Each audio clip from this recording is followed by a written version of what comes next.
Sportsnet tonight, Sportsnet 590, The Fan. I'm Andy McNamara, alongside George Russick. We're with you till 11 o'clock. On Twitter, at AndyMC81, at RussickSN590. Let's talk some NFL, and specifically the bizarre situation in Philadelphia with the Eagles, the demotions, the decline, the NFC East overall.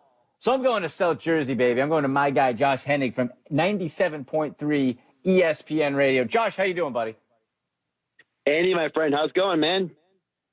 Oh, excellent, dude. Excellent. Listen, this is quite the twist. And we've talked over the last number of weeks of just how strange the Eagles situation is with Carson Wentz and just how it's like something isn't right, either mentally or confidence, the injuries at the start of the year, and he just looks like it's some sort of form of the quarterback yips. Was this move from Carson Wentz inevitable? And I got to say, putting in Jalen Hurts as a rookie, as much as I like him, against an opponent like the Saints, that's a bit of a tall order. Well, we can get to Jalen Hurts in just a bit, a little bit more about that. But specifically on Wentz, I've been saying for weeks, and anybody who's watched Wentz realizes something's wrong there. And I'm personally still surprised the Eagles took this long to bench him. It was almost like the Eagles or Doug Peterson or someone was sitting there like, I'm giving this guy a million chances to turn this around. And Wentz's answer every time was, I got to do better. I got to be better. Well, that's off the cue card. You got to give us a little more than that. And what I thought was most interesting that came out today was you noticed how the veterans on the team, Jason Kelsey, Fletcher Cox, they were all like, Wentz is our guy, but we're going to support Hurts. But then earlier in the day, Doug Peterson says, we're going to bench Alshon Jeffrey and Jason Peters this week. And it's almost like the veterans are behind Wentz and the younger guys and the coaching staff is behind Hurts. So, honestly, who really knows what's going on in Philadelphia because they haven't been forthright the entire year about anything. Josh, how electric has Philly sports talk radio been through all of this? George, I don't know if I would call it electric as much as I would call it a soap opera. It's almost like one of those daytime soaps you used to hear about that your grandmother used to watch back in the day, right? And it's like As the World Turns or General Hospital or something. It feels like every day it's a new gripe by the fan base because they're so exasperated with a team that came in with such high expectations. The fan base is looking for someone to blame, and whether it's the GM Howie Roseman or the head coach Doug Peterson or Carson Wentz or the offensive line or whoever it may be, they just want someone to blame because in many people's minds around here, they feel like this team should be way better. Yeah, and Josh, especially in that division. Like you have to, like in the NFC East this year, this should have been the Eagles running away after the Dak Prescott injury in Dallas. And I think you can find blame really at every level, right? Starts at the front office side where, okay, a couple years ago, you went out and got two injury-prone veteran wide receivers as your top guy that you knew were injury-prone. And you knew they were on the downside of their careers in Deshaun Jackson and Alshon Jeffrey. Well, they were injury-prone last year and this year. Then other injuries popped up. Then the coaching staff with Doug Peterson. Sometimes he's calling plays, sometimes he's not. That's also sort of a weird situation. And then all of it seemed to match up to Carson Wentz just losing confidence. Like, it's kind of tough to follow who's to blame most. And I wonder at the end of the year if anybody's going to pay for it. Well, I think you have to start, Andy, a little higher, and that is the owner, Jeffrey Lurie. Don't forget that when they fired Chip Kelly, and remember, that was the first time the owner had ever fired somebody before the end of the year, okay?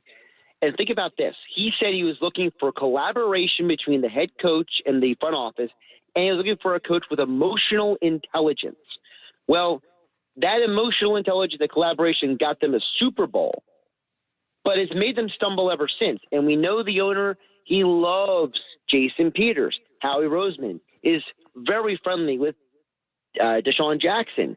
We know that the owner is involved in draft decisions. So we have to wonder how much of what's going on is really to blame on Doug Peterson and Howie Roseman, and how much of it starts with the owner maybe putting his hand in the cookie jar. How much do the Eagles miss Frank Reich as the OC, Josh? George, I got to be honest with you. every Eagles fan will tell you they missed him a lot. But from my perspective, trying to be objective and look at this team every day, I have to wonder how much it was really Frank Reich and how much of it was John DeFilippo. Because John DeFilippo is a guy who's known as a quarterback coach who rides. He's very, very, very hard on quarterbacks. Nick Foles credits a lot of stuff to Frank Reich for his development. But people have always wondered, how much was John DeFilippo? Remember, the Eagles blocked DeFilippo from getting the Jets OC job after they won the Super Bowl because they had this right of first refusal under his contract. So ever since DeFilippo left, that's when Wentz started having problems. So I have to wonder how much is Reich, how much is DeFilippo? Because don't forget, the Eagles' current quarterback coach and passing game coordinator, Press Taylor, who is a holder from the Chip Kelly administration, he is very good friends with Carson Wentz. And you got to wonder, you go from a coach who's coaching you hard and DeFilippo to a guy who's your buddy, what happens?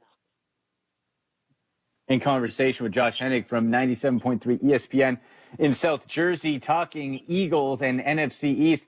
So, Josh, how much do you think the Eagles have to see out of Jalen Hurts? And maybe it's not even really all about Jalen Hurts, the rookie, at all, to move on from Carson Wentz. Because if I'm not mistaken, that extension, that big contract, really kicks in next year.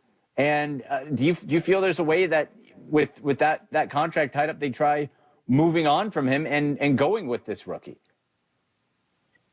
You know, Andy, it's hard to tell because you're right. The Eagles gave him this gargantuan contract. In order for them to get out of it, first of all, there's no way they can cut him. That's about $59 million of dead money if they cut him at any point in the next 18 months. Now, if they trade him and they get him to maybe help them out, moving around some of the money, kind of like some other quarterbacks have done in the past, that's the only thing that's maybe doable, but that's still maybe somewhere between $9 and $20 million of dead money. So the Eagles need to see a little more than just Jalen Hurts playing better than Wentz. They need to see Hurts incredibly well. And I remember you guys talking a little bit earlier on the show, this Saints defense is really, really good. So to me, Hurts has got to do more than just play well. He would have to beat the Saints, in my mind, to really, really push Wentz out the door, unless the Eagles have always intended on pushing Wentz out the door. I don't know what's going on because Howie Roseman said after the draft that part of the reason why they picked Hurts was because they missed on a quarterback similar to Hurts several years before, inferring that the Eagles should have gotten Russell Wilson. So if the Eagles think Hurts can be Russell Wilson, I don't know what they really think of Wentz after they gave him a $100 million contract. Josh, we know that when the decision was made to go for Wentz over Nick Foles, the guy who was the Super Bowl MVP, the guy who almost got him to another big playoff run, if Alshon Jeffrey can hold on to that catchable ball, who knows how deep the Eagles go the year after they win the Super Bowl. But if you could hit Doug Peterson, if you could hit Jeffrey Lurie, Howie Roseman with the True Serum, would they all admit that they made the mistake taking Wentz over Foles, or do you think that camp was split? I think if you gave them True Serum, I think that, and at that moment, they all would have picked Wentz because they all were involved in drafting him. Don't forget that Jeffrey Lurie, Howie Roseman, Doug Peterson all flew out to North Dakota to personally meet with Wentz after the combine. These guys are invested in him deeply. Yeah, and Doug Peterson was involved in scouting Nick Foles, but Howie Roseman wasn't. I think the Nick Foles thing is more of a thing for some of the players and some of the fans than it was for specifically the front office. Don't forget that also when the Eagles drafted Wentz, that was before even Joe Douglas joined the front office. So you're talking about one group of people who were involved before Chip Kelly, another group of people who were involved with Doug Peterson, another group of people who have come and left during Howie Roseman and Doug Peterson's era here. So it's really hard to tell who was involved with what, but the only commonality we have is that there were three men who went to see Wentz, and they are all still here in 2020. In conversation with Josh Hennig from 97.3 ESPN in South Jersey, on Twitter at Josh Hennig.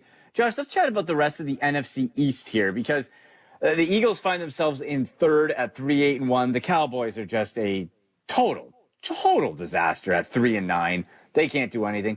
Then you got the Giants, 4-game winning streak. You have Washington, who've won 3 in a row. Out of those two teams now at the top at 5-7, which one do you think is, I won't say for real as far as doing any damage in the playoffs, but maybe who looks like they can progress the furthest into next year? Because both have the new head coaches as well. My favorite right now is Washington, because I look at, first of all, Ron Rivera and Jack Del Rio, I think, are an amazing combination over their number one. I know Joe Judge does an incredible job with the Giants. I think Jason Garrett's done a great job with Daniel Jones. But it feels like the Giants are playing with house money.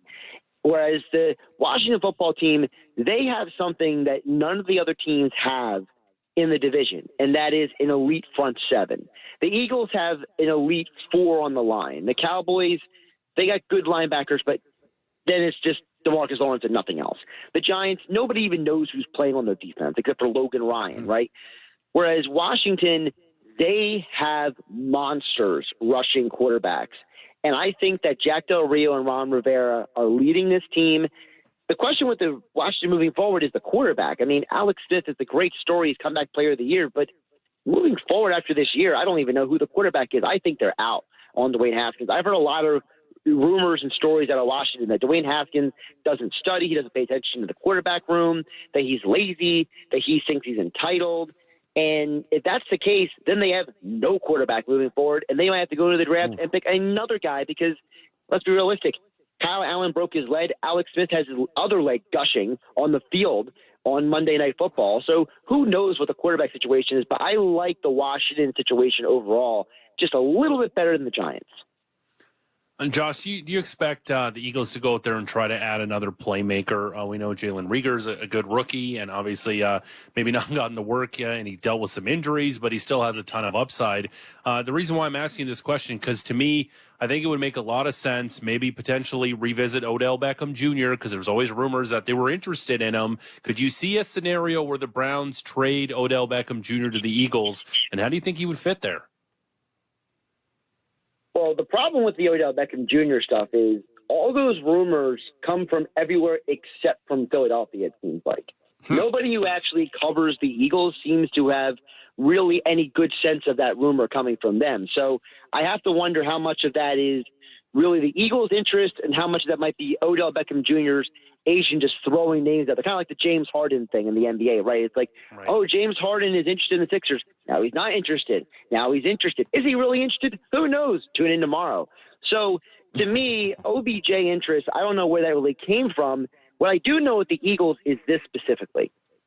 They said last offseason they have to get younger. And I think if they go out and get any playmakers, whether it's drafting or free agency, it might be someone who actually might be a little bit younger than OBJ at this point. I look at the Eagles right now, and they got to do a roster overhaul when it comes to too many old people on their roster. They said they were going to go younger. They haven't fully committed to that. They're going to have Alshon Jeffrey, Jason Peters, and potentially Deshaun if they finagle it right coming off the books next year. So I don't know what that means. Does that mean they stick in-house? Do they trade? Do they draft? I'm leaning toward they might try to look for somebody through a trade or free agency because the draft has been hit or miss for them. Yeah. Last one for you here, Josh, to just talk a little bit about the Dallas Cowboys. And Dak Prescott, that offense was loaded, and they weren't a great team overall. And defensively, we knew they had their flaws, but offensively just cruising. Then you went through the slew of quarterbacks. You have Andy Dalton, the mutiny called on Mike McCarthy, just the players blatantly early in the season calling him out, saying the coaching staff doesn't know what they're doing. With this seemingly inevitable last place finish for them in the division, do you think Jerry Jones goes in a different direction? Could McCarthy be a one and done? Because if the team, you can't trade all the players, that old saying, right? Well, yeah, you can't fire all the players, absolutely. So here's the problem in Dallas. There's two problems in my mind. Number one, it's Jerry Jones. Jerry Jones is stubborn. Jerry Jones knows it all. Jerry Jones is not. I can't foresee him firing Mike McCarthy because he'll use the excuse of we didn't have Dak. What I want to know is why did the Jets fire Greg Williams, but Mike Nolan still has a job? This guy has to be way worse than Greg Williams, right? But he still is the defensive coordinator down in Dallas. Has Mike Nolan ever coached a good defense? I'm serious. I can't tell you. He was a head coach at the 49ers. He was an okay coach with Atlanta.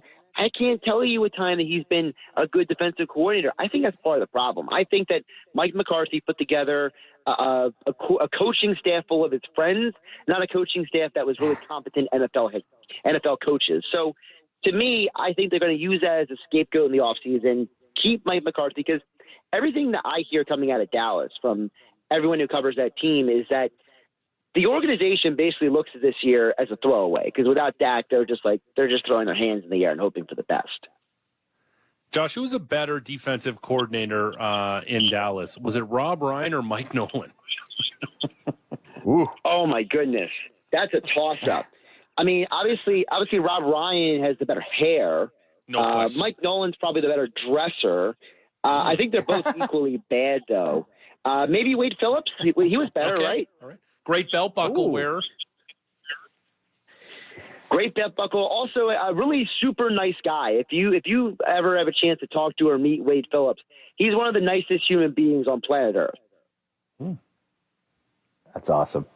Josh, thank you so much for taking the time to and giving us some insight on the Eagles and the NFC East. Appreciate it. No problem, guys. Anytime.